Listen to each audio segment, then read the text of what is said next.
everyone, and welcome to Cherries Red Army. And as the lads got over the line in the Cup last night, and we're going to be in the third round of the Carabao Cup, attention's turned back to the Premier League as Bournemouth on the road at Anfield on Saturday against Liverpool. We've got guests from both teams as normal, and we want to get your thoughts in the chat interactive, so make sure you get involved. This evening, we want you to subscribe to Cherries Red Army if you're new to the channel, and also hit the like button. And we are sponsored by Aquashine Exteriors. This video is sponsored by Aquashine Exteriors, professional jet washing and cleaning services across Bournemouth, Christchurch and Poole, including Dorset, Hampshire and Wiltshire. Are you feeling it's time to get that driveway nice and shiny for when you come home? Or are you wanting to get that guttering tidied up and spotless again? They deliver this, plus much, much more. Please head into the description below where you'll find their details for their website, including the socials, Facebook and Instagram. You also need to find their before and after portfolio. You can also call them on 07503 998 088 for a free quotation. Don't wait till next week. Don't think you'll do it another day. Pick up the phone, give them a call, check them out. Check them out, Aquashine Exteriors. And if you weren't able to watch this video live, just let us know your thoughts in the comments. We'll read every single one. Now, at the start of the season, you might have thought that this game was on the cards for Liverpool to win. Both teams, both sets of fans probably would have expected that. But as we sit 15th and Liverpool sit 16th going into this fixture, is it a little bit closer than we actually thought? Well, let's get fans on. Let's talk about this game. Let's do the build-up. Let's get those match predictions. Let's get on with the match preview. Cheeky one, square, and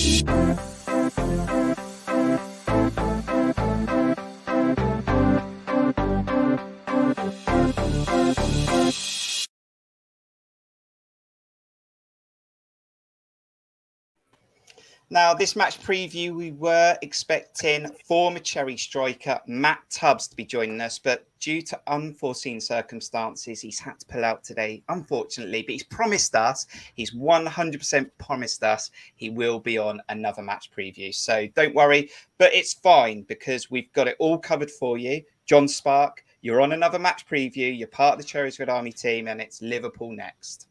I really am a regular fixture at this point. It's just the only difference this time is I'm filling in for an ex-Premier League footballer. But yeah, thanks for having me on again, Kirk. Slightly unfortunate short notice to have to cover for Matty, but I'm sure we'll see him soon. Definitely. Now, also joining us for the Cherries this evening is James Musselwhite, Bournemouth fan. How you doing? I'm very well. How are you? Yeah, fantastic. And how's things? I think we caught up on the kit review, didn't we? We got that kit out. You got the away one correct. You were expecting the palm trees. And did you like it in the end? I did like it. It's not for me, obviously. None of these kits are these days. But I thought it was the best of the three. It was the most inventive. And I don't think we've gone down the purple route since around about 1993. So it was nice to see a retro feel come back with that shirt. I love it. And you're joining us live on YouTube and Twitter. YouTube's the best place to watch us, and you can use that interactive chat. So do let us know who's currently joining us, whether you're a Liverpool fan or a Bournemouth fan. Let us know. We'll show it on the screen. And our opposition guest, as we always appreciate any of these guests that come on to give us a view of the opposition for Liverpool, is James Dean from the LFC Transfer Room. How you doing, James Dean?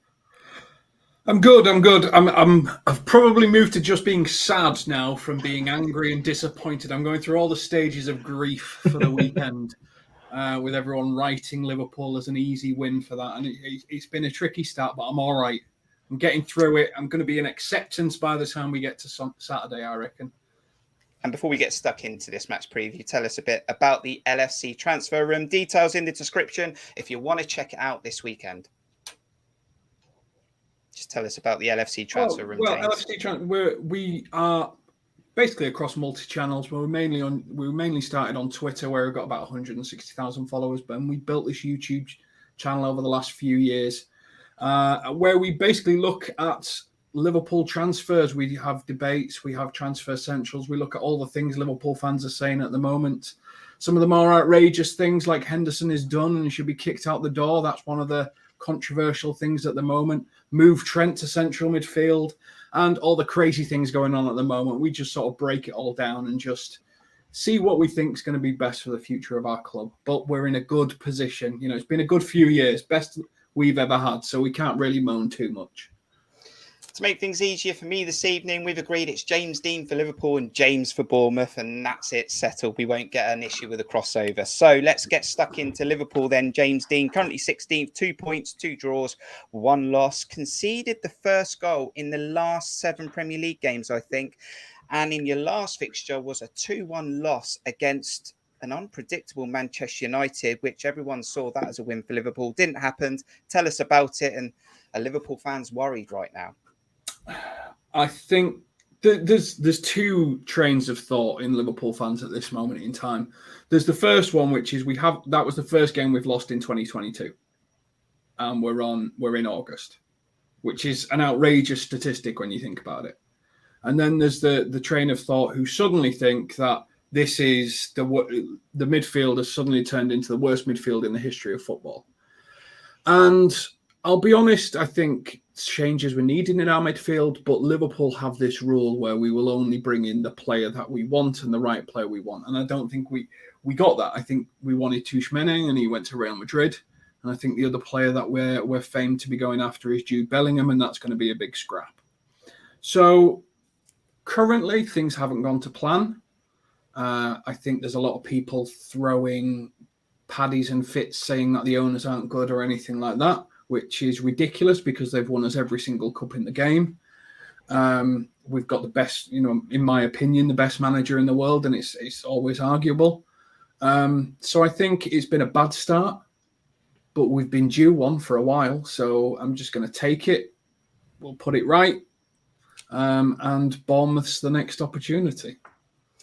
Yeah, James, I mean, look, we expect Liverpool to do big things at the moment, and no one wants to see the Premier League run away by one team, and potentially Man City could do that, but Newcastle halted them in their tracks at the weekend. But with no Mane and Milner and Van Dijk having words, this team is probably due a win, just maybe not on Saturday, hopefully. Yeah, maybe, or absolutely. I mean, probably yes. I mean, that's possibly the worst result, I think, for Bournemouth, is them losing a local derby and being just below us in the league. What a point below us? Yeah. And their next game is at home. They've only had one game at home where I think, were probably the better team against Crystal Palace. Palace very sort of ruthless on the break with their one goal in the game. I don't fancy, I was going to make this point later, but I'll make it now.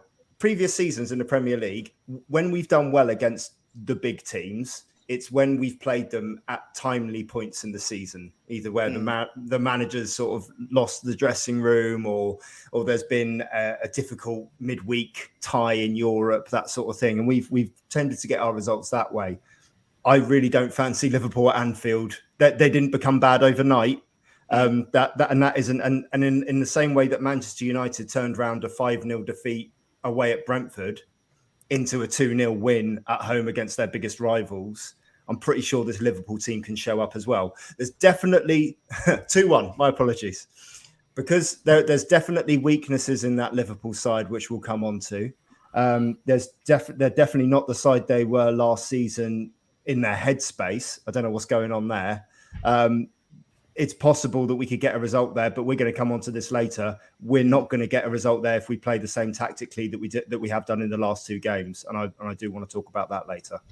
We definitely will. And John, Man United got at Liverpool, and players that cost Manchester United 75 million have suddenly turned up and put Milner on his backside, and Van Dijk didn't close down the ball, and he had a whole section of goal to shoot at. And if you're going to get at Liverpool, I think Man United found a way, and we'll ask James Dean a little bit more about weaknesses that we could attack. But I think everyone was surprised with the 2-1 to Man United in the end. Yeah, definitely. I mean, there's definitely a lot you can dig into the way that Liverpool was set up with the particular players that were chosen, into then how that allowed Man United to really focus their pressure I mean, very much so on Trent. If you look at David De Gea's pass map, which was something that went around Twitter quite a bit, in that basically he just aimed at Trent. And I don't subscribe to the belief that Trent is a terrible defender. I think he's probably just an average defender. But the problem is, in the Premier League, you are dealing with exceptional forwards, and it's easy to get caught out by Mitrovic running at you 90 miles an hour at the back post. It's easy to get caught out playing against great teams, but he does get caught out a lot positionally, and that's because he plays so far forward. He likes to attack, and I think that's why I think there may be a lot more talk over this season, particularly with Liverpool's midfield showing, not the depth that you would expect purely because of a large number of injuries. You could see Trent moved into central midfield quite comfortably. I think they did Liverpool buy a young right back this recent Callum close Ramsey. season? Yeah, as an understudy, you could well see him come in and Trent moved into midfield to help cover for an aging Milner, an aging Henderson. But the fact that Henderson was in the middle of the midfield three meant that he couldn't be right, and he normally covers for Alexander-Arnold on that side. Gomez ended up trying to cover for him, got caught out for the first goal. There were more vulnerabilities in Liverpool's game, which Man United were able to exploit. But Man United also have one of the most expensively assembled teams in the history of football. So you can do that even if you're not necessarily playing well. You've got players to exploit that. Whereas that's not the case for a team that's just come back up to the Premier League in Bournemouth. We have some ways, and we're sure that Parker is planning to also try and capitalize on what weaknesses you can find in that Liverpool squad, but it's still a really good team. I say bad matches in terms of they didn't win their first three games. They weren't terrible against Crystal Palace, and they weren't great against Fulham, and then Man United took advantage of them in the third. So they're not a bad team overnight, and we are still, like James said, going to find it incredibly difficult against them. Let's talk about Trent Alexander-Arnold then, James Dean. He's in my FPL. Funnily enough, you mentioned him pre-show and said, I've got to get this off my chest. We need to talk about Trent. I mean, he's someone that gives you assists and goals in a season, but you're saying it's costing you goals at the moment. Is that right? Because he's being targeted very cleverly. Trent is a good defender, but he has one singular weakness, which is he cannot win the ball in the air. His win percentage for aerial presence is the bottom 8% of fullbacks in world football, which is terrible. So that's how Mitrovic got him at the back post. If you had a Billing-Trent situation, Billing would win. And I don't think Billing's that great in the air. He's a good central midfielder, but I don't think he's the greatest in the air. So teams are currently trying to take advantage of pinging the ball at Trent so that they can win that second ball and attack from that side, attack the space that's left behind him. And what we've been talking about on LFC Transfer Room is maybe we need to talk about Liverpool having a slightly different system, maybe three at the back with Joe Gomez right centre-back, so that out ball of behind Trent can't be used. You can't hit him high because Gomez should win those balls, or even move him into right central midfield has been a discussion. But with Harvey Elliott starting the season so well in that right central midfield spot, doesn't make sense. It makes more sense to move Trent to right wing back and try this Van Dijk sweeper Librero role to see if he can distribute the ball and ping it around as he wishes, which he likes to do. So we're wanting some changes because we think the midfield is getting creaky. But we also think with Firmino coming back, Virgil van Dijk going forward, the two wing backs slightly further forward, we can crowd the midfield and really pin Bournemouth in so you can't get out. That's the plan that we've got. We'll have to see. Talking of back three then, James, AFC Bournemouth are at home to Arsenal. Now, I weirdly went into this game a little bit optimistic, even though Mikel Arteta's new Arsenal looked very good. I wondered if they still had a few issues mentally and would they break down in these types of fixtures. But after 10 minutes, game was over. 3 points were in the bag for them. It was all about us getting to 90 minutes with damage control, I suppose. And it was a 3-0 to Arsenal. And the problem I have with how we're approaching this season under Scott Parker is we're meant to be competitive and staying in football matches, and we were out of a football match after 10 minutes. Twice that's kind of happened, hasn't it, really? Let's be honest, 2 on the bounce. We did well to get nil at the weekend. And I think Arsenal were really kind in only getting 3. They shut down when they got their second. It's difficult because I understand the need to try and contain against the supposed bigger teams. There's a gif going around of like that goat from Jurassic Park being lowered in a cage into the Tyrannosaurus, into the T-Rex pen every time Bournemouth play one of these sides. Because that's kind of how it feels, and you kind of see it with the attitude. As a fan, I'm sure the players don't have this attitude. I have faith in the players. I have faith in the manager. We can come on. We're going to talk about the manager later on and how much we need to give them time. But we cannot continually go into games on the back foot, hoping to stay in the game long enough to maybe nick a winner at the end or cling on for a 0-0. It's not the right attitude psychologically to go into a game against exceptional forwards and exceptional strikers. I don't see how it's going to work. The theory of like, you've got to play contain, otherwise you'll get beat 4-0. Well, we just got done 4-0 and we just got done 3-0 playing contain. Yeah. People pay money, and I wanted to bang on about this later, but I'll bang on about it now. People pay money to go and watch football matches because it's an entertainment. Whether you pay it through your subscription through TV or whether you pay it as a fan on the gate to go in, it's an entertainment. Okay. Yeah. For long periods last season, Bournemouth were not an entertaining watch. You can argue that we got promoted. Why aren't you happy? Why aren't you entertained? Well, it wasn't entertaining. You know this, Kirk. Season ticket fans were not turning up to games. That's a fact, okay? Mm-hmm. People are also entertained by goals. We do not score a lot of goals. Scott Parker's Fulham certainly did not score a lot of goals in the Premier League. So we've got about 9 months of that to look forward to. Unfortunately, I don't think that agenda is going to change, particularly against the top six clubs. And I think it should, because I think our fans would rather see a team go for it and to see us try and play with a little bit of width and to try and play with a little bit of creativity, and certainly not cram the back five with a guy that's just landed off a plane, and is playing.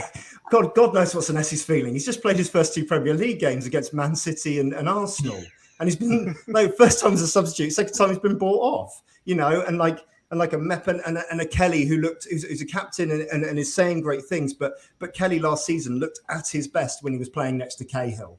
Yeah. At other points in the season, he didn't look that great. You've got Adam Smith down one side, Zamora down the other. They're both attacking guys who are being penned in. It's not a productive way to play football. And the fans' patience with that is only going to last so long. I'm glad that these 3 games, I saw this when the fixtures landed. I'm kind of glad these 3 games are out of the way, early on, so that we're going to get to the games. We're going to get to the games where we're going to be really competitive and hopefully things will change. But the word hopefully is doing a lot of heavy lifting there. James Dean, do you look at that result on Saturday for Bournemouth, 3-0 to Arsenal, 4-0 away at Manchester City, and think, well, thank God we got Bournemouth on Saturday? No, there's only one time you don't want to play a newly promoted club, in my opinion, and that's game week 1 of the season, because that's where they've got all this pent-up, successful, we're a winner energy. We can do this, we're promoted, we can make it here. And then at some point, and it happens to every newly promoted club, I remember when it happened to Blackpool at around about 2/3 of the way through the season, you get nailed. And then the confidence just switches, and it's like, actually, this is really hard. And I think the hard thing for Bournemouth, and, I look at it going, well, it's a game at Anfield, it doesn't matter, we should win. But I think for Bournemouth, having such a horrific start has a risk of putting your players in the mindset that they're defeated before they've even started. And that's what worries me for Bournemouth. Having said that, you beat Villa. So it's a good start. It's a good mindset to go, okay, well, we didn't expect anything from this 4. We've got 3. So, John, I'm going to pose an interesting question to you, because I do agree with what James is saying as a season ticket holder. It's not the losing that bothers me at all. I don't mind losing. I love the Championship if we end up back there. It's how we lose, and I want to be off my seat a little bit. Now, I was thinking the other day, John, who is Scott Parker protecting? Is he trying to protect the team and trying to make sure we're staying in football matches, but it's backfiring and not working anyway? Or is he trying to protect his CV long term, because it might not be with Bournemouth in 10 years' time, and he doesn't want maybe to open himself up in a formation that enables us to have more width and more players, and we still get battered, but it doesn't look as bad if he's trying to be more structured, if I'm making sense? I think if I'm being harsh, I think that's quite a cynical view, Kirk. I mean, I don't want to take that against you at all, but I do, and I understand where that might be coming from, because Parker isn't Eddie Howe, and Eddie Howe would have stuck with us for 50 years if he could have done, but was then kind of hounded out a little bit when we got relegated. So Parker won't be with us for more than maybe 5 years if we're lucky. But I do think that he got lucky in that his reputation wasn't really damaged when he went down with Fulham the second time. Obviously, the first time he was there for like a third of the season, but the second time he was there for a whole year, and somehow he managed to keep his reputation intact despite Fulham really kind of completely blowing it towards the end of the season. They beat Liverpool at Anfield, did they not? And then basically didn't win a game after that or something. It was really not really poor. I think that there has been, with regards to the formation, and I totally get this, because especially football tends to basically change every 24 hours. You know, we beat Villa, even if Villa weren't great. We did beat Villa in that 5-4-1 formation, and quite comfortably. And we've then gone up against undoubtedly the two best teams in the league at the moment, as much as Liverpool, maybe if they were on their day, probably would be above Arsenal. But at the moment, you know, these are definitely the two best teams in Arsenal and Liverpool, Arsenal and City in the league right now. And if you look at the City game, the first goal was great from Haaland, and was, you know, it was maybe not poor from Mepham not tracking the run, but we were deep in and we were doing relatively well. And then their next two goals were because we were on the attack and they caught us on the counter because we couldn't put two passes together when we were actually in their third. So the idea that just sitting in is going to mean, well, even if we sit in, we lose 4-0. Well, actually, no. If we'd sat in, we probably would have lost 1 or 2-0 against City. Mm-hmm. And when we went down last time around, we did end up going down by a point, I believe, because of Villa's victory and our victory. But, you know, it's not far off from being down to points difference. And if we had stayed level if we had been on the same points as Villa, I think we might have stayed up by a goal. So, you know, I totally agree that I would love to go to Man City and maybe see us lose 5-1 or something like that. But then again, I saw that when we first came up, and I didn't find that fun either. So it's not great losing, but when you're pretty darn confident you're going to lose, I'd rather us try and make sure we keep it to 2-0 and maybe put 1 or 2 set pieces in rather than get hammered 6-0 or 6-1 and go for it, because we're not Newcastle yet, you know, and we're never going to be Newcastle, and that ridiculous money comes in. I'm a lot more pragmatic than a lot of fans, and I totally accept that. I don't speak with my heart. I speak with my head more often than my heart, but I would rather us just be cautious against the best teams and then go at it a lot more against the weaker teams. But, you know, that's my opinion. James Dean, so Jurgen Klopp mentioned that the struggles you're having at the moment are with personnel. We know that Nunes is suspended on Saturday. Jota's injured. Matip, Curtis, Jones, Thiago, Mane's gone to Bayern. Tell us more about that then, because this could be a little glimpse of hope for Bournemouth on Saturday, because I don't think a lot of those players are coming back in yet. No, it's one of my major. It's one of the things that I've been sort of critically evaluating, which is what happened between Liverpool having this really fit, you know, in shape team that didn't break down, to having so many just break down before the start of the season. You know, Jota, when Henderson's coming back from an injury, Keita's out, like you say, Curtis Jones. So all these players are out. So what have we done in pre-season to these players that's just made them drop like flies? And there's elements, some of which are always a bit injury prone. Thiago's injury prone. I think we shouldn't be using him as much as we do. We should use Thiago when it matters. That's when Thiago should really play. But it's a case now where we're just having to play the bare bones. We had 2 keepers on the bench against United. One was a 19-year-old keeper. So that's demonstrating that we've pretty much wiped everyone out. So we're almost having to start the season midway through when a majority of our good players come back. And by good players, I mean the new front runners. And that's okay, I think, because it's just circumstance. It's not like what happened a few years ago where we ended up with no centre-backs and we were signing Kabak and Ben Davis, which is could rant about Ben Davis all day. 60 grand a week Ben Davis was on. 60 grand. He was on more money than Andy Robertson. Wow. Until Robertson got a new contract mid-season. Ben Davis. Anyway, different point, different day. So, yeah, there's some bad things, but we have got a lot of fit players in a lot of strong positions. So this is why we talked about a change of system would probably be quite strong for Liverpool. Bournemouth can't necessarily exploit us the same way other teams do because you're not as quick. And I'd say that because you've not got that flair player that gets in behind. So I think we should feel quite comfortable to just probably go with our normal tactics or try something that we want to do on a game that matters. I think at the moment it's just a thank God you're here. It helps us get a week closer to recovery. I think that's probably how they're looking at it in the club. James Dean, think about your score prediction coming to you in a moment. James, though, my fear is that if they do hit some sort of rhythm, they have got Salah, they have got Diaz. And the one thing that really did disappoint me at the weekend is I think if we're going to beat these types of teams or take points off them, we have to be stronger. And we wasn't strong in those goals that we conceded. And we've got to do something to unsettle them and hopefully just nick a goal. It's Lerma time, baby. That's It what it definitely is. It's Lerma time. No, exactly. You need to really, and that's where you would hope that. I was hoping like the balance of Pearson and Lerma together was going to really give us that strength, and it kind of didn't because we didn't have that out. There was so much distance from basically the back five and then the middle two to what was the front three, and we looked much better when Cook came on in the second half. So it is a balance, but like you say, we just. I take on board what John said, and I think like we saw it for glimpses of the match against at the Etihad with Man City with sort of bodies on the line defending. What's Steve Cook up to these days? Speaking about that, he did start the last game for Forest, but pretty much sitting on the bench. But I think I think we do want to see that there is hope there obviously, and hopefully we've learned something from those last two games to give us that out. But yeah, you just need to see a little bit of that fight.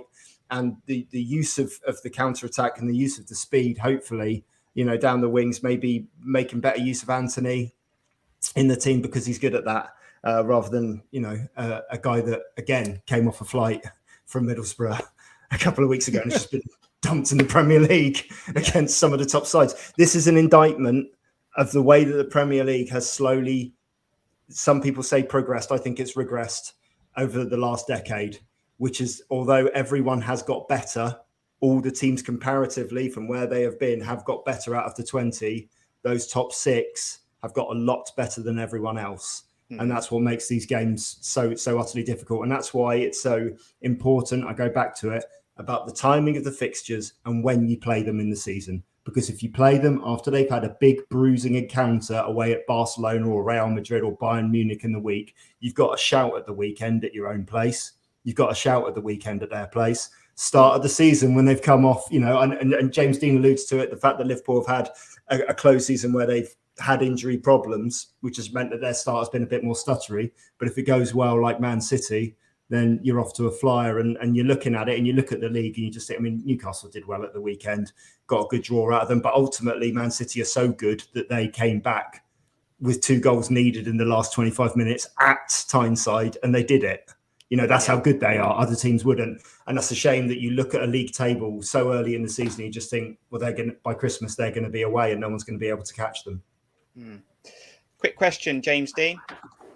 Do you think Nat Phillips or Joe Gomez? Joe Gomez will stay at Liverpool. He's just signed a new contract. So Joe Gomez is going nowhere. I think if any Liverpool centre-back is going to leave, it'll either be Sepp van der Berg or it'll be Nat Phillips.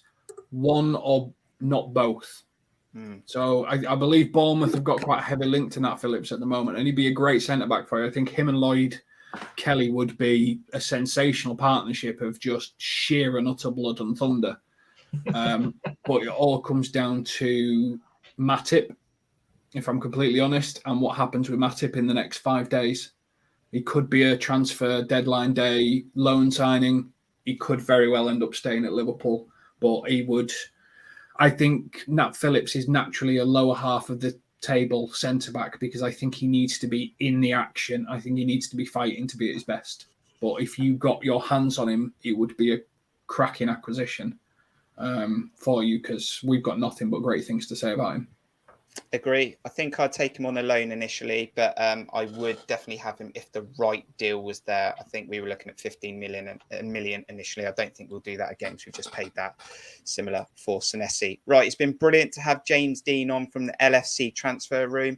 Thank you for your comments as well in the chat, lads. And we will be on their content on Friday. Jon Spark will be heading over there to support Cherries. So make sure you check them out on the socials. Twitter will also post something on Friday as well. But James Dean, be kind.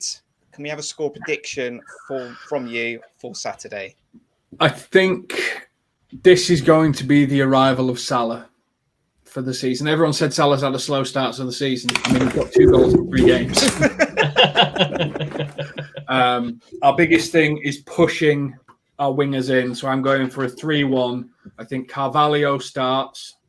That's his first game for Liverpool at Anfield. I think he causes mayhem, and I think Salah plays.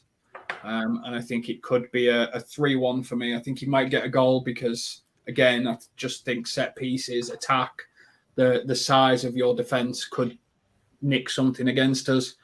But yeah, 3-1 for me. And Salah's coming in, I'm sorry to say, James, because he's about due, isn't he? 400 grand a week, he needs to do something.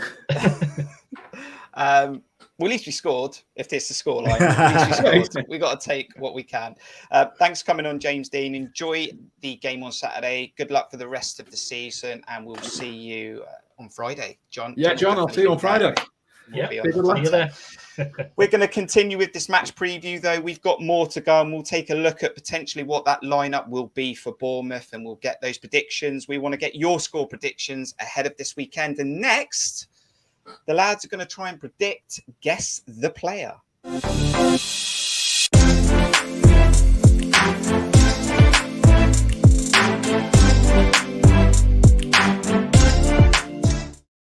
Interesting stuff. Let's break up this match preview then, lads, and let's go into Guess the Player. Now, what we do here, James, because you may have seen it on previous previews, but I give you one clue, 5 seconds each time until one of you guess who we're talking about. And generally, there's a link between Bournemouth and Liverpool. You can get involved in the chat. Happy with that, James? Yeah, let's do it. And Jon is the king at the moment with this. And Jon, I haven't had a chance to go into the settings and disable the comments. So please don't look at the comments. Put a different tab on at the moment. Whatever James is opening the comments now. I'm leaning forward now. I love we are in for Guess the Player. So he is a midfielder. Yeah, Buzz. Can I buzz? Okay. Yeah. Oh, yeah. I'll have a guess. If he's saying there's a link, let's do this. Jamie Redknapp. So one. He's got it, hasn't he, Kirk? He has, hasn't he? I said I was gonna make these harder, didn't I? One clue in, and he's guessed the link more than anything else. And there is a link between the two. It's Jamie Redknapp, who was born in 1973, played for AFC Bournemouth between 1989 and 91, signed for Liverpool in 91, Sky Sports pundit, right-footed, also played for Tottenham, scored 1 goal for England, has a famous manager, dad, and is 6 foot. There you go. You've taken it. James. I mean, it was a good stab in the dark, wasn't it? It was a good stab, and I'm really sorry, Jon. That's fine. I was also racking my head for which players had played for both sides. Jordan Ibe was the first one that came to my mind, which I would have gone with, but no, Jamie Redknapp's a very good shout. There we go. Mind you, we've had a few from both, haven't we? In the last, could have been Harry decade. Wilson, couldn't it? Harry Wilson, Dom Solanke. God, who was the fullback? Australian Brad Smith. Yeah, there we go. I said I was going to make these harder, and they're clearly not. So I'm going to go back to the drawing board with these quizzes that we're doing during the show. But let's get back to the match preview. And look, James, we have no presser at the moment because that normally happens on a Thursday, and our preview's normally on a Thursday. But I've had to bring it forward to a Wednesday. But stuff that's doing the rounds at the moment are potential transfers with the window closing. Dembele looks like he's off to Turkey on loan initially, but maybe a £2.5 million deal permanently. And some are upset about this, some aren't. And we are looking at another centre-back, a winger. Surprisingly, not a left-back, though. Oh, what, we're looking to bring one in? Well, I mean, I'm hearing that we're looking at bringing in a centre-back and a winger. Oh, a centre-back and a winger. I'm less hearing that we're maybe bringing in a left-back, which, you know, for me, confusing because Jon Spark doesn't seem to have any support. But yeah, exactly. Well, no, I thought you meant that we were bringing in like a player that was both a centre back and a winger, and I'd like to see what sort of player that would like physically. Yeah, how that would be. I think again, stop getting things from social media in terms of reasonable content and reasonable comment, because, like you say, the Dembele stuff, people have lost their minds over it, and I think the guy didn't play an awful lot last season, got us a win at Blackpool, wasn't it, in the last minute in the rain. But ultimately, I mean, Parker's seeing these players week in, week out. If the guy wants to go, there's a load of reasons why that might be the case. And I don't think he's featured. Has he come on as a sub this season? I don't think he's featured this season. I don't think he has. Well, he has featured this season. So I don't think he's like the answer to the problems. And we keep saying the problems as well. That was the other thing I thought, like watching the Arsenal game, was how bad a Villa based on that. Everyone tell us how great we look. No, I don't think, like I said, I mean, yeah, we desperately do need, I think, that centre-back situation sorted, because I do think Senesi is going around looking like a cow that's just been punched. He doesn't really know what's going on. It's all a little bit too much. Mepham, I think, big prediction, I think Mepham's coming good this season. Mm-hmm. I think this is the season Mepham's going to step up and sort of, you know, the demons of the past are going to be behind him, and he's going to be our star centre back. And I think everyone keeps singing Kelly's praises, and he is that sort of Premier League style centre back in terms of like time on the ball, distribution, and all that kind of thing. I do think we need attacking options. I've spoken about this before with you, Kurt. I'm a traditionalist. I don't understand why we don't play with two forwards anymore. A little and large combination. I don't really understand. We have it as well, sort of. How this three thing works. But yeah, no, I do think we need more attacking options, and it's what got. And okay, we're going to mention Eddie again. Let's mention Eddie again. That's how Eddie got success in the Premier League, was playing with width and with pace, and people who had genuine frightening pace, because people are scared of pace, and we seem a little bit short of that, I think, going forward. And we did look a lot better in the second half against Arsenal when we adapted a style that we played pretty much all season. Last season that got us promoted. And John, some players that we're being linked with, there's always going to be links going around, but someone that definitely does interest me is Maitland-Niles. And he can definitely be a versatile player. Now, I'm not sure if that got him frustrated at Arsenal, because he was a fullback and then he was pushed into midfield, then he was left back, and he was utilised like that. But he was comfortable in any position he played, and it's for someone, for me, that's got experience playing in a very good side. They've had a bit of Europe as well, but he's got pace, and he's got a bit of aggression. Yeah, and he's someone that I could see fiddling in at right wing back, at either left or right centre midfield on a 4-3-3, or in if we stick with the 5-4-1, then he could fit pretty much anywhere in that midfield. And if necessary, probably left wing back, although he'd definitely be better as the right-sided, which would make us 4 right wing backs at that point, but and 1 left wing back. But yeah, I do like the idea of the signing Maitland-Niles. I think above all else, he's got one hell of an engine on him. I think he could run for days, but he's also obviously got the quality of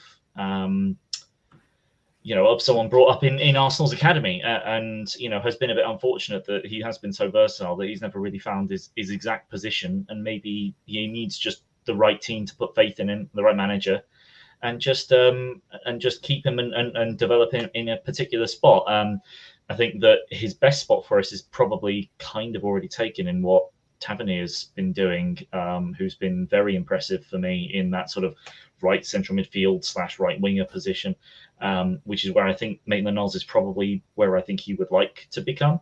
But I think he'd be a fantastic signing. Definitely could be part of the first 11 or a backup. The player that I would quite like to see us, although I think it would see us get, although I don't think we are going to stump up the money for him, and I think it would really limit Jadon Anthony's time, is Ben Brereton Diaz as a left winger. And I think if we did have him, this would be the perfect game for him, because you stick him on Trent on that left wing and just bomb the ball up to him, and you get others to support him on that side. As someone that's strong, fast, good finisher, relatively versatile across the mid striker or left wing. But we definitely need a couple more reinforcements. I would like to see a left wing back. It looks like that might not be the priority, but if we are going to stick with a back three, we definitely need one more centre back as well. And James, something that could break up our Premier League calendar and put a few smiles on our faces, although it doesn't normally go hand in hand with Bournemouth, is a little cup run. And we did get through in the cup last night on penalties. The academy kept us in it, and the experience got us through the door. And we're in the third round. And that draw is happening this evening after the Carabao live games this evening. And we never really went on any cup runs, even under the great Eddie Howe. We had a few quarterfinals against Chelsea. But I think Bournemouth fans would love a little cup run just to break up what might be a tough few weeks in the Premier League. Yeah, it's not going to happen. I was at both those Chelsea games, the two quarterfinals away. Because they were around Christmas time, so you had a nice little day out in Christmas. It was almost like a pre-booked event. Little quarterfinal against Chelsea, nice and competitive, and then Chelsea bringing all their big guns with 10 minutes to go and we lose. That's what you got to look forward to in the cup. I think Scott Parker's got less interest in the cup than Eddie Howe. I've got nothing further to add. But it was great, honestly. It was great. And I mentioned this to you as well, didn't I? Those three lads on the chat at the end after they won. Yeah. They did a little video link that's on the Facebook page and on the Twitter page. I thought it was lovely seeing them, because it must mean a lot to young players, young teenagers, and to their families to see them turn out for a side for the first time. And also something exciting like a cup game away at a relatively big club like Norwich City have got a big stadium like Carrow Road, and see them take a game to a penalty shootout and win. I thought that was really lovely to see. Do you know what I love about that? I know I tweeted this earlier, John. I know you saw it. Was that it was about the beautiful game. There was no money, no cars involved. It was just three lads that are probably not on a lot of money, enjoying the moment, and look at their smiles. Yeah, it was great.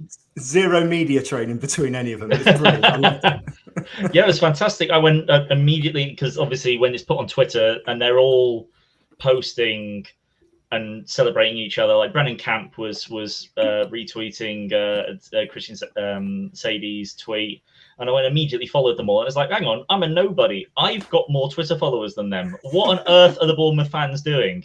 Need to get following those youth products, because you never know where they're going to go. Yeah, it was fantastic. I still don't know quite how Genesini finished that shot. I've seen it from a different angle. I keep seeing it from the TV angle, and it looks like he's thighed it in. I don't know. It's too quick for me to tell. I need to proper check that one out. But it was fantastic to see. Sadie's delivery was great, and Genesini doing what he's been trained to do, getting at the back post. Fantastic. And Condes, right place, right time. We've seen that one before. And at this part of the show, it's time for us to go to those match predictions. Slightly different this week with the lineup, but we're going to need your help in the chat. And I'm obviously going to need John and James's help as well as we do the predicted lineups and those score predictions.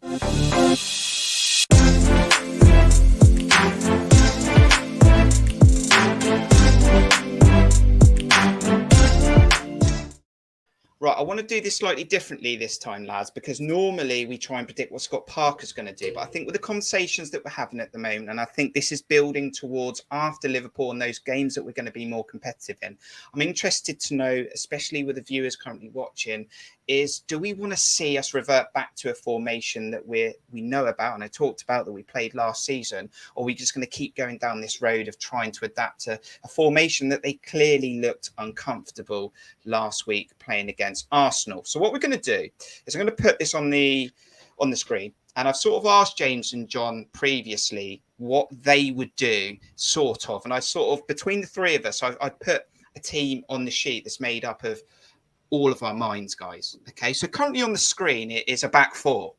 And I'd like to see us go for a back four, see how we get on at Anfield, because I don't want us to play a back three against Forest, and I don't want to see us play a back three against Wolves. So let us know your thoughts in the chat. If you want to put your starting 11 in there, what would you do this weekend if you were Scott Parker?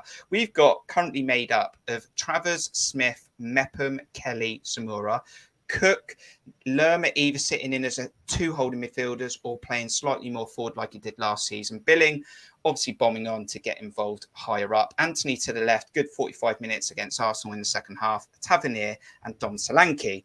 So, James, as I said, I know you'd rather have the likes of Pittman and Wilson up there, but we haven't got that. And we don't know at the moment whether Dom Solanke's fit, because it would be pretty harsh on Kiefer Moore, because he was actually one of the highlights of last weekend, you know, doing his work and literally having no one within 50 yards of him.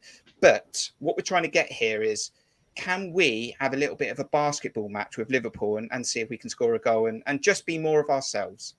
Well, we can. There's no way Parker will allow that. Also, I said put all the academy lads in from last night. We finished the game. So that's not reflected in that lineup either. No, that was a joke. I think I was interested in what James said earlier about Operation Trent Alexander-Arnold in terms of pinging the ball down the flank towards him and how weak he is in the air, and using Billing and Anthony together to try and sort of expose that weakness a little bit aerially. So have Billing in a one-on-one against Trent and then Anthony picking up the scraps.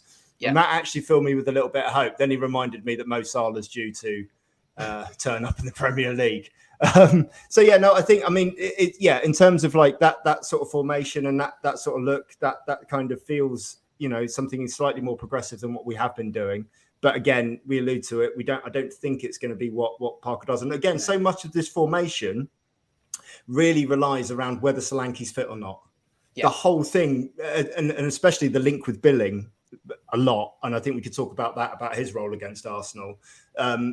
Really, it lives or dies as to whether Solanke's fit, because he brings so much to the game. He brings so many other players into the game in a way that Kiefer Moore just doesn't. Kiefer Moore's much better for us as an impact sub, you know, later in the game.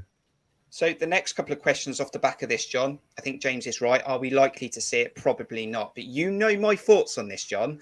I understand what Scott Parker's trying to achieve with what he's doing with the 3 and the 5. I get it.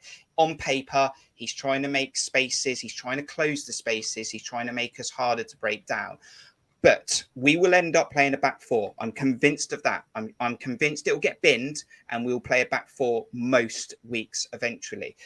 When we do, we've got Chris Mepham in there with Lloyd Kelly, and James has talked about Mepham moving on from those mistakes and being great last season when he was called upon, and he's done nothing this season. But we've got a £15 million defender now in Senesi, who's left-footed. Lloyd Kelly's left-footed. And this is another issue for us. And is this going to be a problem when we go to a back 4 with... I'm being fair here, John, and I'm going to call it, because there will be some fans that saying, if you're looking to stay up and finish 17th, does it include Chris Mepham in your back 4? Yeah, we've had a back and forward about this, haven't we, Kirk, about having 2 left-footed centre-backs, and that you find it unnatural, and it's just not. It's not on your. You don't like the idea of 2 left-footed centre-backs, but you don't mind 2 right-footed centre-backs, and I think. I think that the whole reason that this exists is purely because if you're a left-footed centre-back, you always play on the left, because there just aren't any. There isn't a surplus of left-footed centre-backs like there is a surplus of right-footed centre-backs. So Senesi has played his entire career as a left centre-back. Kelly has played most of his career as a left-back, and the last couple of years as a left centre-back. Neither of them have the awareness or spacing and experience to just be pushed onto the right centre-back position when it's not something they play week in, week out. And that is why, you know, Steve Cook was always comfortable at left centre-back because he grew up in his career he was forced there because Tommy Elphick was playing as right centre-back in the youth system. So he always played left centre-back. So he had 10 years of it before he really sort of got playing for us in the Premier League. So I think Chris Mepham has a mistake in him, but is easily good enough to be our right centre-back in the Premier League. However, I do think he's probably the easiest position to upgrade on in our squad. In terms of our starting 11, apart from I mean, if you're being harsh, you've got Anthony and Zamora there. Obviously, the youngsters that you could definitely look to bring in others of. But I think that Zamora-Kelly Billing partnership was the only reason we ever got those wins in the first 15 games in the first place. So, yeah, I spoke to you, and you asked me my opinion. I said if Solanke's fit, we'll go with the 4-3-3. I think there's a decent chance we will, because that's the only way we're really going to capitalize on any weakness there is in Liverpool at the moment. It's only going to happen if Solanke plays, because he's so important for us.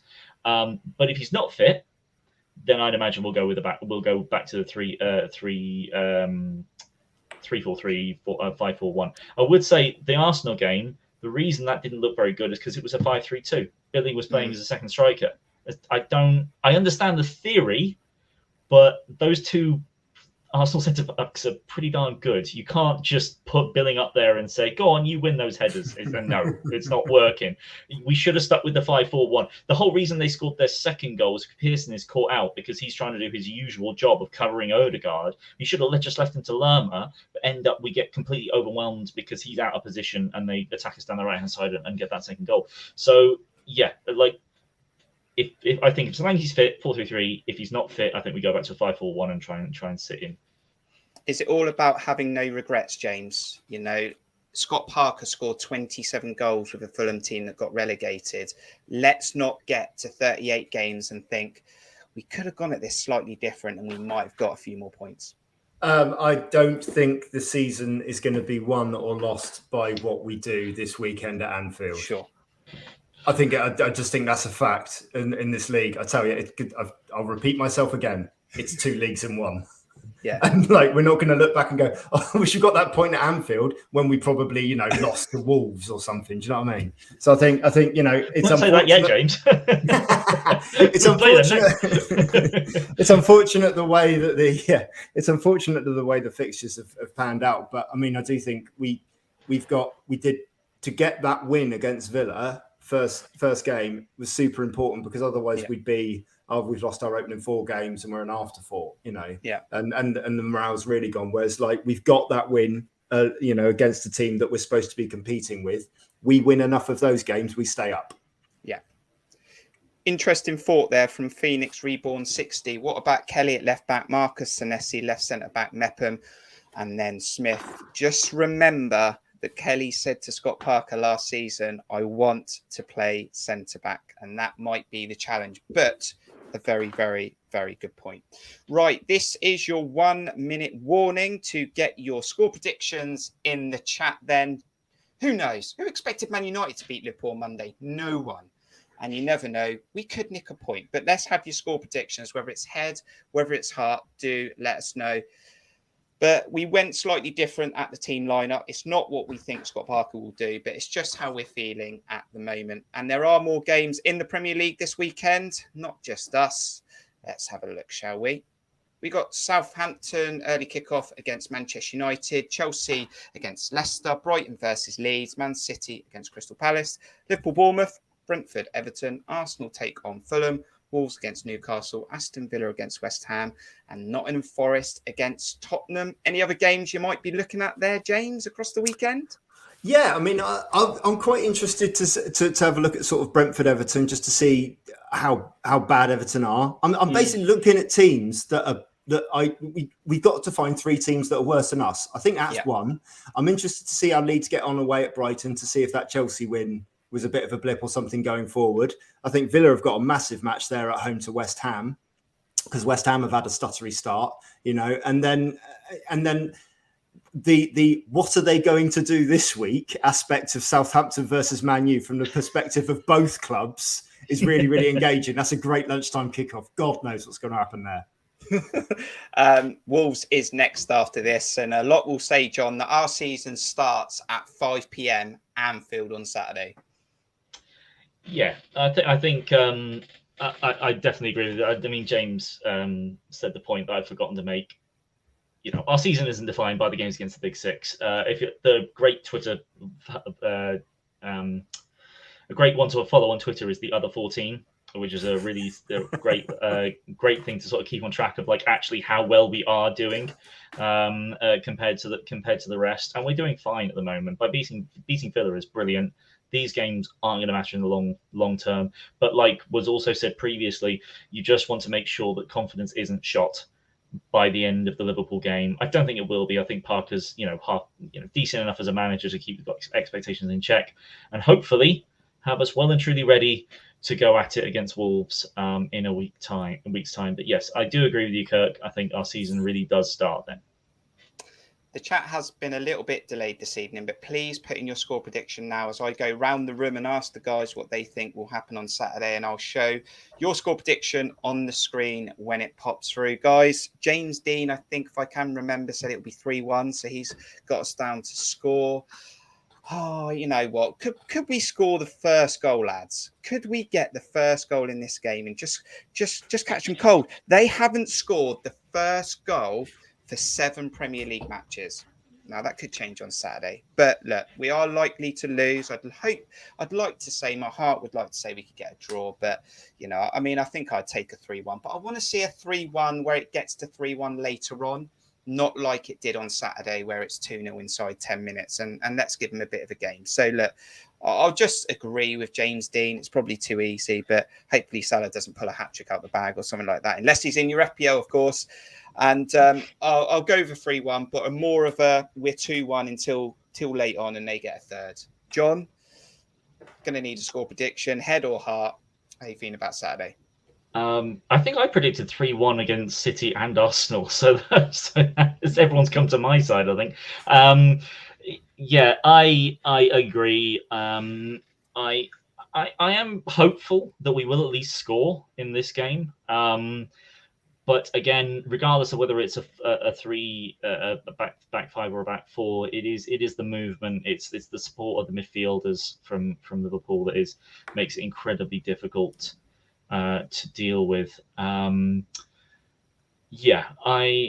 had something else that I was going to say. I completely forgot what it was. Never mind. I'm going to agree. I'm probably going to go 3-1 as well. We're probably being a bit too easy here, James, aren't we? But I mean, how are you feeling about Saturday? And I'm sure you're going to want a more positive performance out of the team and Scott Parker. You've got to end this on a high, haven't you? 28th of December, 2021. What were you doing, Kirk? I'll tell you what Liverpool were doing. Liverpool were playing their last match without scoring a goal against Leicester City in a 0-0 draw. They've scored in every Premier League match since. They've scored in every Premier League match in 2022. We are going to hold them. I think Anfield's going to be flat as a pancake. I think it's too early in the season for them fans to be up for this game. I think we're too small of a club for them to be up for this game. I think that if they're not 3-0 up within 20 minutes, those fans are going to be on their back. And I think we're absolutely not going to score a goal. 0-0. 0-0. And Scott Parker has done it before. He has gone to Anfield, got a result, and I'm glad I left James until the end because that's how we want to finish a match preview.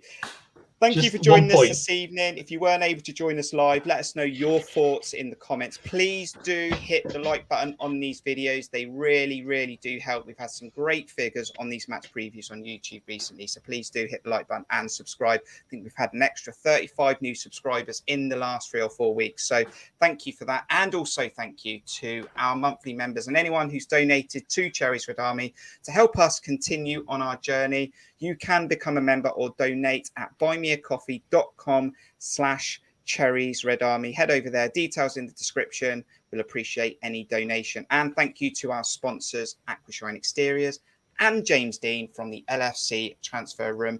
James, it's been brilliant to have you on the channel. I do want to get you on more this season. And that excitement at the end, I'm now feeling like you never know. This is the Premier League. Anything could happen. You never know. I'm very interested to know what John's point was going to be when he was about to butt in. Go for it, John. Yes, I was just going to say, I just remember, I can't remember the middle 3 games in our last stint against Liverpool, but I do remember, obviously, our first one. We almost did score the first goal in that game out of nowhere and incorrectly ruled out Tommy Elphick's pre-VAR. Tommy Elphick's perfectly legitimate goal that was ruled out on that one. And our last one was obviously unfortunate, the last game before the COVID break, where we were 1-0 up in that game. Maybe a little bit lucky that Callum Wilson goal wasn't ruled out. But obviously 2 mistakes from Jack Simpson. Kaye had to go off, didn't he? Yes, he did. 2 mistakes from Jack Simpson meant that we end up losing that one 2-1. So, we've gone there and we've sort of worried them before. So you never know. You never know. I think I was in Portugal when we got that 2-2. And I think that was at Anfield, but I was definitely on holiday. I'm sure we got a 2-2 draw against them, maybe in 2017. In the middle. May I just butt in with one more Bournemouth-Liverpool story? I was in Philadelphia for a Bournemouth-Liverpool game. It was at Dean Court. It was only about 3 seasons ago. And I made this Philadelphia sports bar at noon change the programming, which is all American sport, into Dean Court. It was a really wet game. We were like 3-0 down after 50 minutes, and the bartender came over to me and very quietly and politely said, "I'm going to have to turn this off, sir. I know that you're excited by it, but we've got a load of Eagles fans in and they're playing the Vikings next. And if we have to watch the end of this horrible game, then there's going to be a riot." So, and the Eagles won, and that was all good fun. Fantastic. If you go into the game, safe travels, enjoy your day. It's a fantastic stadium. Enjoy the day. Hopefully the lads turn up. And look, I think I am right. Our season does really get going after this game at 5 p.m. But you never know. Like James said, we could shut them out to a boring 0-0. And we'll take a point at Anfield. But thanks to James, thanks to John and James Dean. This is the match preview for Liverpool. Please do continue to follow us. Hit the notification bell for more videos. But we will see you soon on the next video. Up the cherries.